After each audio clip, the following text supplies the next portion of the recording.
So thank you very much, sir.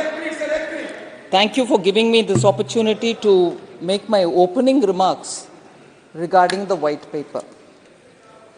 This is a white paper on the Indian economy and its impact on the lives of the people of India.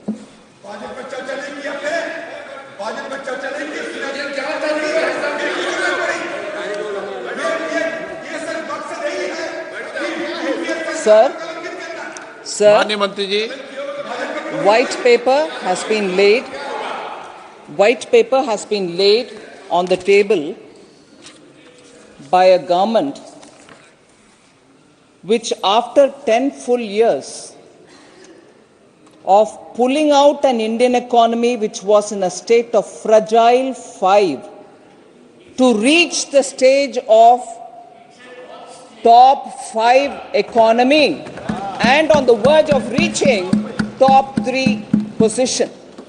It is a statement laid with responsibility so that the records of the Lok Sabha and the Rajya Sabha have the factual information on the economy.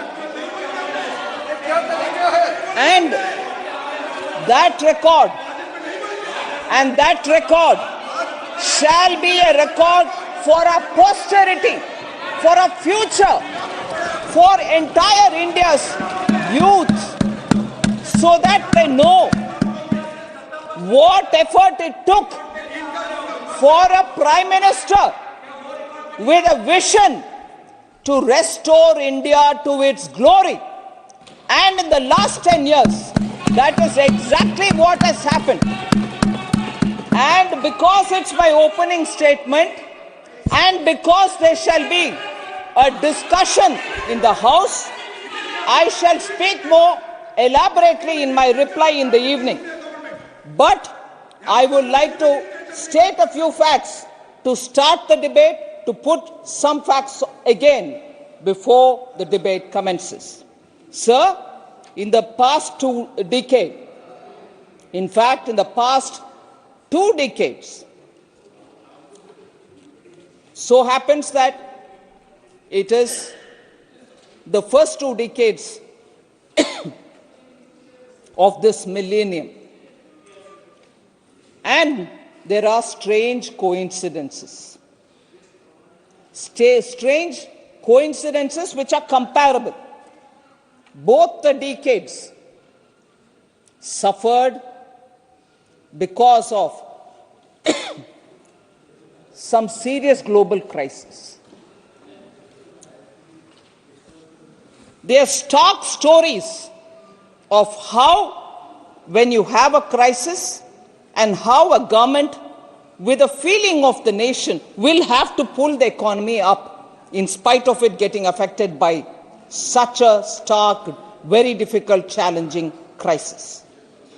10 years of one government with some crisis and 10 years of a different government with a different crisis. The comparison shown in this white paper clearly says how, if the government handles it with true sincerity, transparency, and putting the nation first, the results are there for everybody to see. Equally, when you don't put the nation first, when you put your first family first, and when you have other consideration than transparency, the results are out there for you to see. When the results are out there for you to see. So, what happened after 2008, when there was a global financial crisis, and what happened post the COVID, shows clearly that if the intent of the government is sincere, if niyat और नियम दोनों सही है तो अच्छा result मिलेगा. जब आपके नियत साफ नहीं है और आपके कार्रवाई भी साफ नहीं है, देश को इतना गंभीर अवस्था में छोड़कर आप चले गए, उसको सही करने में 10 साल माननीय प्रधानमंत्री जी मोदी जी का उनके डेडिकेशन के वजह से आज देश उभर कर आ रही है, पूरे दुनिया में सम्मान हो रही है। सर, जस्ट टेक दो एग्जाम्पल्स लेना चाहिए, दो उदाहरण लेना चाहिए। एक मैंने सीरियस उदाहरण ले रही हूं, global crisis, global financial crisis 2008 के बाद इकोनॉमी कोविड जैसे उतना, with the benefit of hindsight, I confess, with the benefit of hindsight, Covid जैसे इतना भयंकर गंभीर क्राइसिस ना था वो global financial crisis. It wasn't as serious as COVID. But still, I would want to say,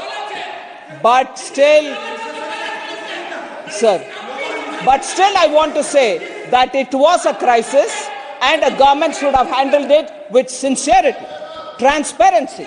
They started something, they ended up in something else. I want to believe.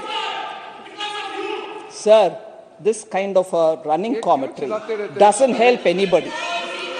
If they have the courage that they've done a good work, they should listen and confront.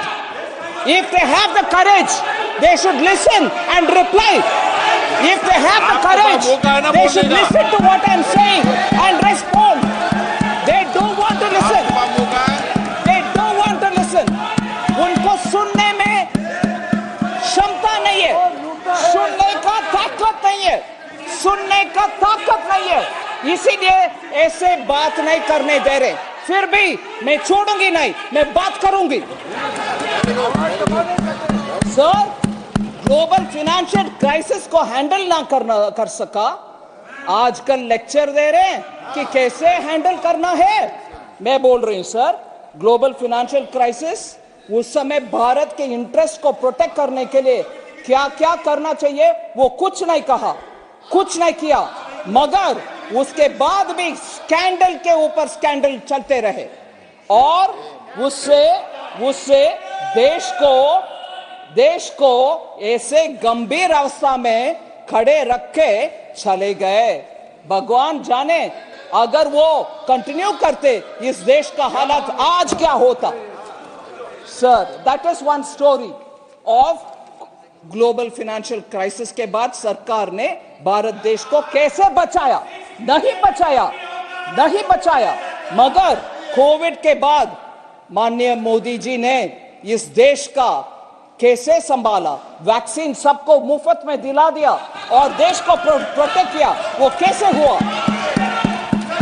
और sir, ये serious document है sir. मैं दोबारा बोल रही हूं, मैं इसको री-एम्फसाइज कर रही हूं.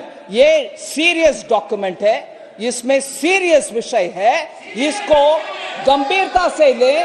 मुझे मेरा आवाज बंद करने के लिए कोशिश करेंगे वो तो नकारा फेल हो जाएंगे ही, मगर इस सच्चाई को सामना करना उस पार्टी के लिए जरूरत है.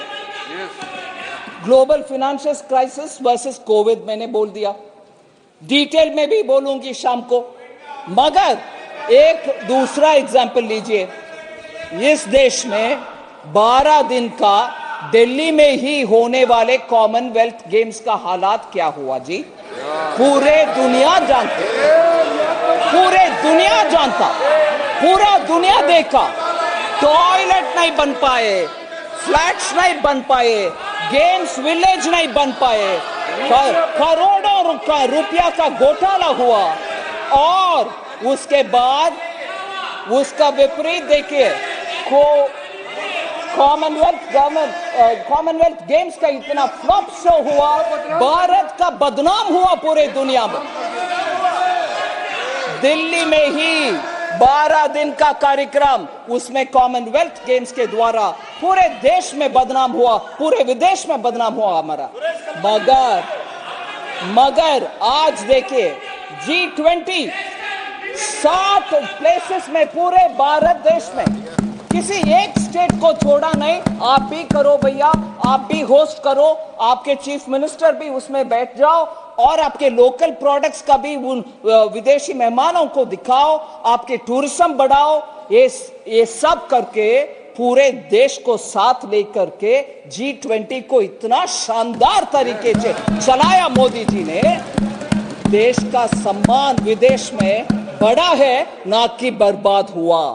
ये कंपैरिजन लीजिए ना, ये दोनों का, ये व्हाइट पेपर उसके ऊपर भी बात कर रही है। इसीलिए सर, एक विषय में बोलना चाह रही हूं सर, ये मैंने 2 उदाहरण दिया देश का सम्मान के विषय में, इकोनॉमी के मैनेजमेंट के विषय में। फ्रजाइल फाइल से आज पूरे इकोनॉमी को कैसे हम ले आए, इसके उदाहरण विस्तार से सिर्फ एक विषय बोलना चाह रही हूं सर, गंभीरता से बोलना चाह रही हूं। उदाहरण लीजिए कोल स्कैम, उदाहरण लीजिए कोल स्कैम। मैं 3 हिस्से में इसका आंसर देने वाली सामने रख रही। कोल स्कैम का पूरे डायग्नोसिस आप समझना चाहिए, उसका करेक्टिव मेजर्स कितना होना चाहिए उसके ऊपर बात करें, और उसका नतीजा क्या हुआ वो भी मैं बोलना चाह रहा हूं। सर, यूपीए गवर्नमेंट ने कोल स्कैम के द्वारा भारत देश का भयंकर नुकसान किया, भयंकर नुकसान। आमतौर का नुकसान नहीं है, हल्का फुल्का नहीं। इसको सुप्रीम कोर्ट ने उनके स्टेटमेंट में ये कहा, allocation method itself was wrongly set up, illegal backdoor route के द्वारा हुआ है, और I am quoting now, the hands of private companies for commercial use was seen in it. Commercial use unquote, क्योंकि पीछे के दरवाजा से प्राइवेट कंपनीज को बेनिफिट दिलाने के लिए, और मैं इसमें सुप्रीम कोर्ट के विषय नहीं, मैं इसमें जोड़ रही हूं, मीडिया के रिपोर्ट के मुताबिक जोड़ रही हूं। उसमें गुटखा कंपनी को, गुटखा तैयार करने वाले को भी कोल माइनिंग में इन्होंने लाइसेंस दिलवाए। इतना गंभीर काम किया है। और सीएजी के रिपोर्ट में सर, सीएजी के रिपोर्ट में यह बोला गया कोल स्कैम के ऊपर 1.86 लाख करोड़ का भारत के लिए नुकसान पहुंचाया। 1.86 लाख करोड़ का नुकसान इनके कोल स्कैम के वजह से भारत देश ने भुगतना पड़ा। फिर सर, सुप्रीम कोर्ट इस सिचुएशन को इतना गंभीरता से लेकर के 214 कोल ब्लॉक्स का लाइसेंस को रद्द करवाया, पूरे रद्द करवाया, रद्द कर दिया। सिस्टम हो गया, बंद हो गए, सफाई हो गया। मगर उससे क्या हुआ देश का, उसका देश के लिए क्या हुआ, उसका असर देश के लिए कितना हुआ? आज उसके असेसमेंट देख लीजिए सर। जॉब लॉस हुआ, इन्वेस्टमेंट नहीं आया इस देश में, उसके कारण एंसिलरी इंडस्ट्रीज जो एमएसएमई, छोटे उद्योग, लघु उद्योग, वो पूरे ठप पड़ा। फिर इलेक्ट्रिसिटी प्रोड्यूस करने के लिए कोयला इंपोर्ट करना पड़ा। देश भरपूर है कोल, देश में भरपूर है कोल, फिर भी इंपोर्ट करना पड़ा। फिर इलेक्ट्रिसिटी प्रोडक्शन पूरे के पूरे बंद हो गया था। और आपको भी याद होगा माननीय स्पीकर सर, आपको भी याद होगा स्पीकर सर, उस जमाने के पत्रकार लोग कितने लिखते थे। थर्मल कोल प्लांट में 3 दिन का स्टॉक है कोल, 4 दिन, 4th डे कोल नहीं है, कैसे प्रोड्यूस करेंगे? तब तक आएगा स्टॉक, नहीं आएगा। ऐसे टेंशन में पावर प्लांट्स चलते थे उस जमाने में। स्टॉक नहीं है, कोल नहीं आ रहा, बंद हो गया 214 कोल ब्लॉक्स का लाइसेंस, कैसे चलाएंगे देश? और उसका नतीजा देख लीजिए, loss in revenue for coal producing states. आज मगरमच्छी का आंसू, क्रोकोडाइल टीयर्स चला रहे हैं। कोल प्रोड्यूसिंग स्टेट्स कहां है सर? पूरे ईस्टर्न भाग में, पूर्वी भाग में है, झारखंड हो, छत्तीसगढ़ हो, इन सभी स्टेट्स का रेवेन्यू लॉस हुआ। इनका जिम्मेदारी उसमें कुछ है या नहीं? उसके लिए क्या काम किया? वेरस माननीय प्रधानमंत्री जी उधर पाइपलाइन गैस के कनेक्शन दिया, बरौनी रिफाइनरी पुनर्निर्माण किया, ये सब काम हम कर रहे हैं, मगर ये तो सत्यानाश करके गए। और सर हमने क्या करेक्टिव मेजर्स किया? हमारे करेक्टिव मेजर्स क्या है? ट्रांसपेरेंट तरीके से हम क्या कर रहे हैं? Coal mine special provision act pass करवाया 2015 में। MMDR अमेंडमेंट एक्ट 2015 में डिस्ट्रिक्ट मिनरल फंड भी एस्टैब्लिश हुआ और 100% FDI ओपन करके इन्वेस्टमेंट ऑटोमेटिक रूट में आने के लिए अब हर फैसिलिटेशन किया, जिससे इन्वेस्टमेंट आ रही है।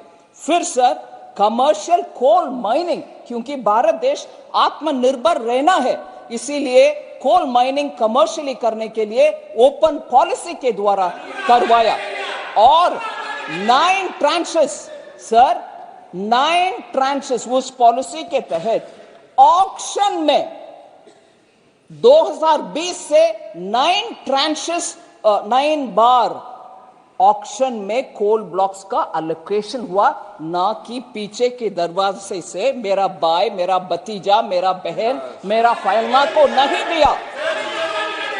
सर आज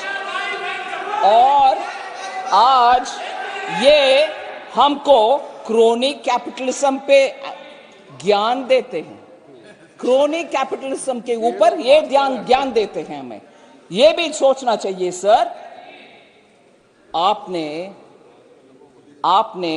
कोयला को राख बनाया, जो कोयला भारत देश में है उसको राख बनाया। हमने अपने नीतियों के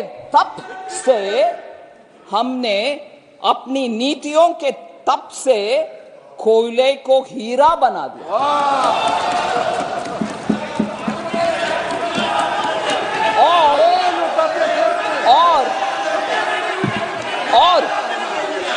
और आज वही हीरा, आज सर वो सुनना चाहिए सर, थोड़ा सुनना चाहिए।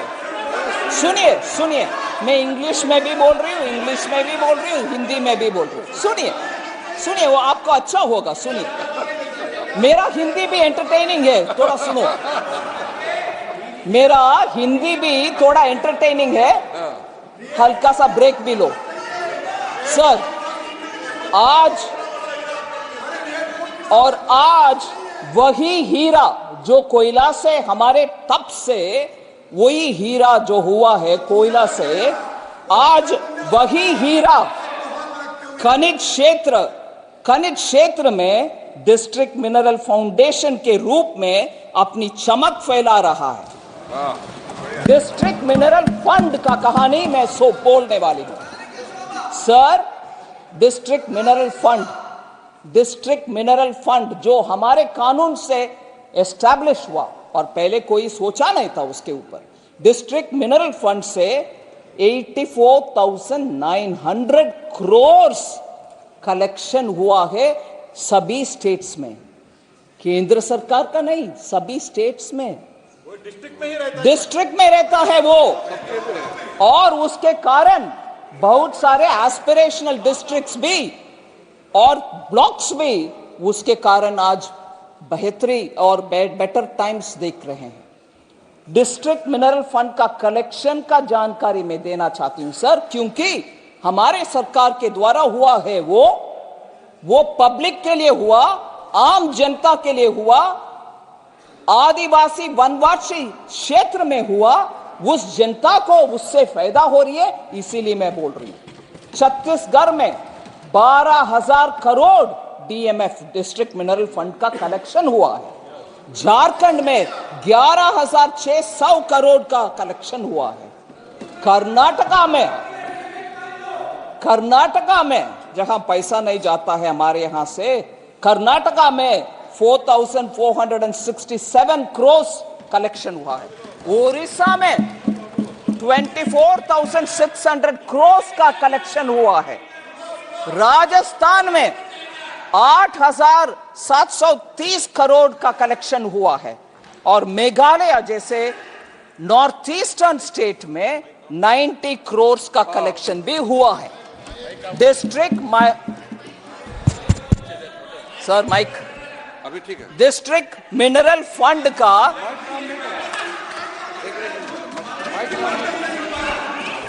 डिस्ट्रिक्ट मिनरल फंड सर देख लीजिए। मैं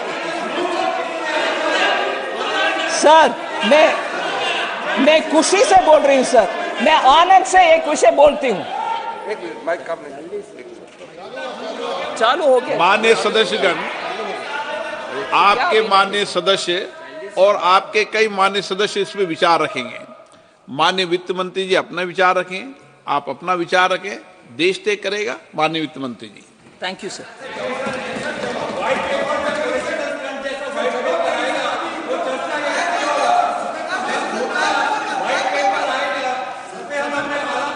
अरे सुनो ना।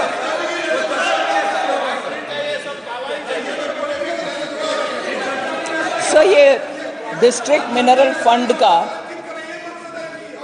सर एक तो मैं एक विषय जरूर बोल सकती हूं सर, व्हाइट पेपर नहीं, एक विषय बोल सकती हूं।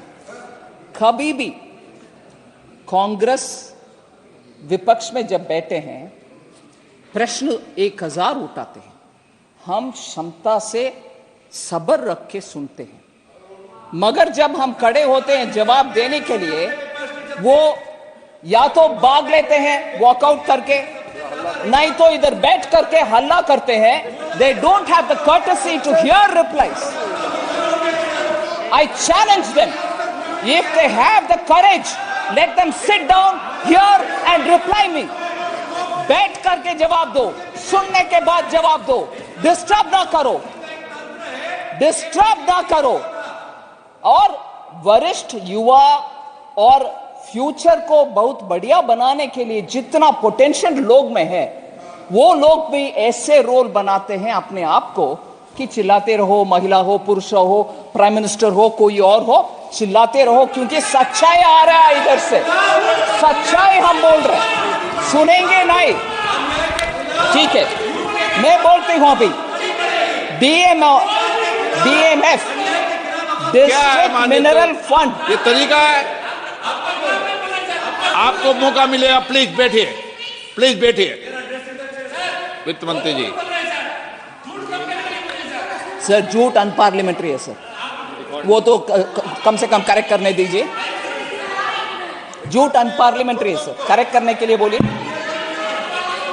सर डिस्ट्रिक्ट मिनरल फंड इतना कलेक्शन के बारे में मैंने बोला, छत्तीसगढ़ में 12,000 करोड़, झारखंड में 11,600 करोड़, कर्नाटक में 4,467 करोड़, उड़ीसा 24,600 करोड़, राजस्थान 8,730 करोड़, मेघालय 90 करोड़। ये सब से क्या फायदा हो रही है ग्राउंड में, ये भी हम समझना चाहिए। डिस्ट्रिक्ट मिनरल फंड से क्योंझार उड़ीसा में डिजिटल डिस्पेंसरी उड़ीसा में बनाया गया। As a result basic health care, telemedicine consultation, free medicine सब उड़ीसा में डिस्ट्रिक्ट में, वो भी क्योंझार डिस्ट्रिक्ट में मिल रही है। सेकेंड सर, क्या तकलीफ है? ये क्या तकलीफ है सर? सुनिए ना। Second, Chaibasa model anganwadi centre construction DMF के फंड से हुआ और उसको माल न्यूट्रिशन एड्रेस करने के लिए वेस्ट सिंहभूम डिस्ट्रिक्ट में बढ़िया काम हो रही है डिस्ट्रिक्ट मिनरल फंड के पैसा से। तीसरी, financial year, current financial year में डोमेस्टिक कोल प्रोडक्शन के विषय हम समझना चाहिए। ये साल 900 मिलियन टन्स तक वो पहुंचेगी। Highest ever coal production Bharat देश में इस साल होने वाला है। नहीं, आई एम कमिंग। इस साल 23-24 में 900 मिलियन तक पहुंच रही है। आने वाले साल में वो 1 बिलियन तक पहुंच रही है, 1 बिलियन टन्स। सर 500 प्रोडक्शन मतलब इंपोर्ट कहां से? सुन लो भाई, production doesn't include in imports. सब जरा सुनने का क्षमता रखने के लिए बोलिए sir 2000 in English I'll tell you, yeah, please listen with some patience, sir. Don't jump to conclusions. Sir, 2013-14, what was the production, sir? Production 567 million tons. I am speaking of 900 million tons this year, 1 billion tons this coming year. So what are you talking, man? So please sir, production Bharat देश में उत्पादन हुआ, import करने का necessity नहीं होगा, foreign exchange payment करने को नहीं होगा, simple economics sir. Oh my God, समझ में नहीं आया सर। सुन लो ना, पब्लिक सेक्टर अंडरटेकिंग कभी भी बोलते हैं ए प्राइवेट का इतना प्रोत्साहन दे रही हो, इनके पॉलिसी के द्वारा पब्लिक सेक्टर भी बेनिफिट नहीं पहुंचा। आपको मालूम है कहां पहुंचा पब्लिक सेक्टर अभी? अयो please listen sir. PSU coal production, coal India production, coal India public sector undertaking है sir, public sector undertaking coal India. Sir ये क्या हो रही है सर, ये क्या हो रही है सर? प्लीज बैठिए। What is going on? Please no, please बैठिए सर। प्लीज आप लोग सुनो भाई, सुनो आदिर रंजन जी, प्लीज सुनो भाई, सुनो sir. Public sector undertaking coal India limited 2013-14 में से लेकर के 2013-14 से लेकर के आज तक और 22-23 तक कैपिटल एक्सपेंडिचर उनके द्वारा जो हुआ 4.3 टाइम्स हुआ है उससे पहले के जमाने से तुलने में। So public sector undertaking is also prospering, is also additionally investing, is also producing. ये जितना भी चल रहे हैं प्राइवेट सेक्टर के ऊपर सर, ये झूठ क्या है सर? पार्लियामेंट्री है क्या? Please remove that, remove, expunge करिए। ये झूठ क्या चीज है sir? I go to the next sir.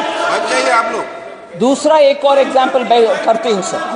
इनको सह नहीं पा रहे हैं कि इतना सच्चाई आ रही है उनके सरकार के कार्यकाल के ऊपर, इसीलिए इतना चिल्लाना, क्योंकि और उनके पूर्व अध्यक्ष जी भी बैठे हैं, उनको इंप्रेस करना है। मैडम हम डिफेंड कर रहे हैं हमारी पार्टी को, गलत बयान दे रहे हैं, झूठ उपयोग यही कर रहे सर। बैंक्स के कहानी में जरूर बोलना चाहती, बैंक्स के कहानी में जरूर बोलना चाहती, और इसमें व्हाइट पेपर में जितने भी है उसमें मैं एक विषय मानती हूं, एक चरित्र है कांग्रेस पार्टी का बैंकों के खिलवाड़ करने के लिए। चरित्र है that they constantly misuse their powers and play with the banks. Nationalise हमने ही किया बोलते हैं, मगर मैं बोलती हूं 3 उदाहरण। स्टेट बैंक ऑफ इंडिया का 1976 में श्री R.K. तलवार जी होते थे एक चेयरमैन, बहुत बड़ा रिस्पेक्टेड चेयरमैन था बैंक में, ठीक है सर। वो उनके इमरजेंसी के टाइम में क्योंकि उनके पसंदीदा एक पार्टी को लोन नहीं दिया, उसके कारण उनको सीबीआई के द्वारा इतना सताए। R.K. तलवार एकदम इंटीग्रिटी के साथ क्लीन व्यक्ति था, स्टेट बैंक ऑफ इंडिया के चेयरमैन रहते थे, एकदम क्लीन एंड इंटीग्रिटी में हाई होने वाले इस व्यक्ति को क्योंकि उनके कोई रिश्तेदार या दोस्त को लोन नहीं दिया, उनको सीबीआई के द्वारा इन्वेस्टिगेशन करके फिर they wanted to somehow remove him, हटा भी दिया उनको, क्योंकि नहीं, ये नगरवाला नहीं है, ये एसबीआई का एक आर.के. तलवार का स्टोरी है 1976। उससे पहले 1950 का स्टोरी लीजिए, मुंद्रा स्कैम। उसमें हरिदास मुंद्रा जी एक कलकत्ता बेस्ड इंडस्ट्रियलिस्ट थे, उसको उनके कंपनी में एलआईसी के द्वारा लोन, एलआईसी के द्वारा इन्वेस्टमेंट करने के लिए था। I am coming madam, I will come to speak on the white paper, of course I will do.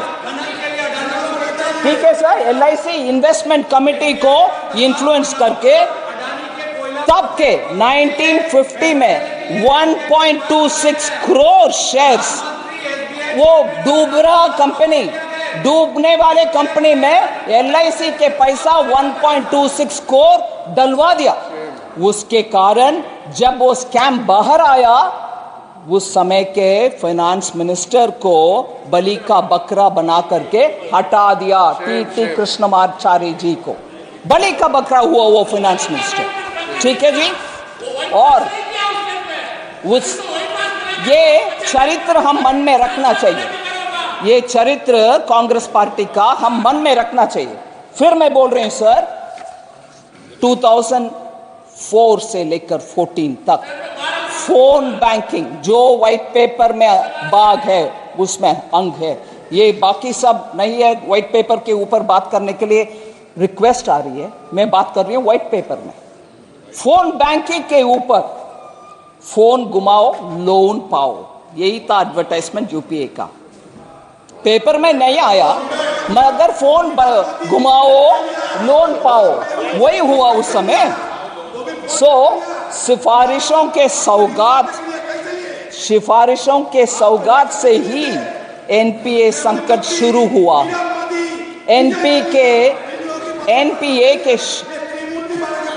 NPA के संकट उससे ही शुरू हुआ, और कोलैटरल भी नहीं था, या आधा कोलैटरल दे करके पूरे लोन लिया। जब एनपीए को सुधारने के लिए हम जा रहे हैं, कोलैटरल लोन अगर 1 करोड़ का था, कोलैटरल 30 लाख तक भी नहीं था। सो प्रॉब्लम और ज्यादा हो रही है। पहले फोन करके गलत पार्टी को लोन देने के लिए बैंक को कंपल कर रही हो, फिर जब वो एनपीए हो जाता है, उनके कोलैटरल का कागज का टुकड़ा कुछ वैल्यू भी नहीं है, फिर बैंक कैसे सुधारेगी? सो दिस इज द कहानी ऑफ फोन बैंकिंग जो उस समय हुआ, और उसका इंप्लीकेशंस मैं बोल रही हूं सर, उसका असर क्या हुआ बैंकिंग में, इंडियन इकोनॉमी में, कंपनीज का असर मैं बोल रही हूं। Gross non performing asset ratio in public sector banks increased by 12.3% in 2013 itself। उस समय ही 12.3% इंक्रीज हुआ gross NPA. Gross NPA, oh sir, gross NPA in public sector banks 2009-10 में 2% था, 2.2% था, वो बढ़ करके 14% तक गया, 4.4% तक गया। Sir, return on assets for public sector banks fell from 0.97% to 0.5% between 9-10 to 13-14। Cost of funds, cost of deposits सब इंक्रीज हो गया था। बैंक्स ने लोन देने के काम को बंद करके बैठे, क्योंकि उनसे आगे हो नहीं पा रहा था।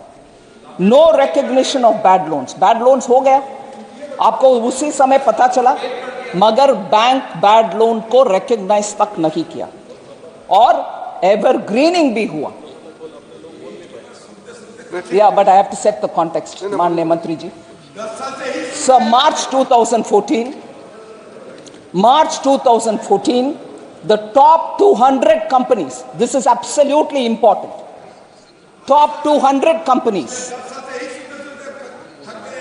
हाँ तक नहीं होना चाहिए जी, देश का बर्बादी, आप कैसे तक हो गए?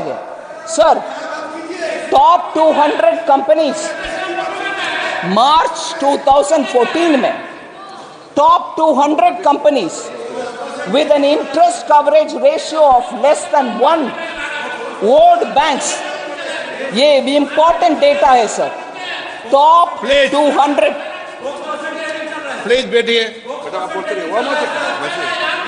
नो, अरे ये टॉप तरीका ठीक नहीं 200 है, कंपनीज, ये तरीका ठीक नहीं है। टॉप 200 कंपनीज कितना बाकी रखा बैंकों को सर, ये नंबर सुनना चाहिए वो लोग।